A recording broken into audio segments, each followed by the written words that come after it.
حضرت یوسف علیہ السلام حضرت یعقوب علیہ السلام کے بہت پیارے بیٹے تھے۔ وہ ایک چھوٹے سے لڑکے تھے جسے اللہ نے ایک خاص مقصد کے لیے چنا تھا۔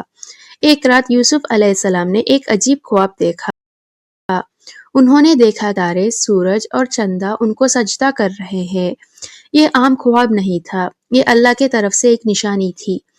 ان کے والد سمجھ گئے کہ اللہ نے انہیں کسی بڑی ذمہ داری کے لیے چنا ہے۔ یوسف علیہ السلام نبیوں کے گھر میں پلے بڑھے، لیکن نیک گھر میں بھی حسد پیدا ہو سکتی ہے۔ ان کے بھائیوں کو محسوس ہوا کہ والد یوسف علیہ السلام سے زیادہ محبت کرتے ہیں۔ ان کا حسد دھیرے دھیرے نفرت میں بدل گیا۔ اللہ پر بھروسہ کرنے کے بجائے انہوں نے جلن کو اپنے دل پر حاوی کر لیا۔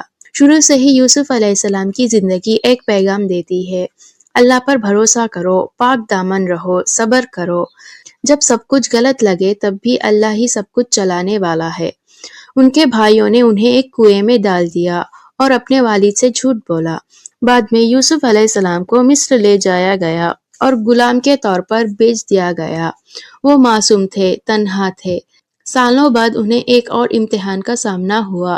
ایک طاقتور آدمی کی بیوی انہیں گمراہ کرنے کی کوشش کی۔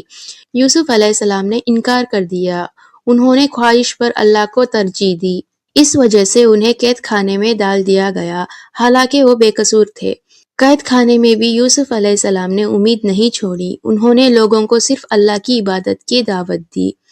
اللہ نے انہیں خواب کی تعبیر کا علم دیا۔ کچھ عرصہ بعد مصر کے بادشاہ نے ایک بے چین کر دینے والی خواب دیکھا۔ کوئی بھی اس کی تعبیر نہ بتا سکی سوائے یوسف علیہ السلام کے۔ خواب بالکل ویسے ہی پورا ہوا جیسے یوسف علیہ السلام نے بتایا تھا۔ قید سے نکلنے سے پہلے یوسف علیہ السلام نے کہا کہ پہلے ان کا نام صاف کیا جائے۔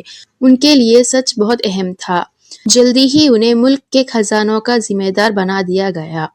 پھر ملک میں اناج کی کمی ہو گئی اور لوگ مشکل میں پڑ گئے۔ ان کے بھائی مصر اناج لینے آئے اور انہیں پتہ بھی نہ تھا کہ سامنے کھڑے ہوئے وزیر یوسف علیہ السلام ہے۔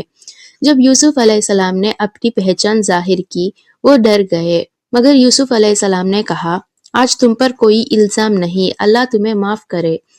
آخر کار ان کا بچپن کا خواب سچ ہو گیا۔ ان کے والد اور بھائی ان کے سامنے عزت سے جھک گئے، بالکل ویسے ہی جیسے اللہ نے دکھایا تھا۔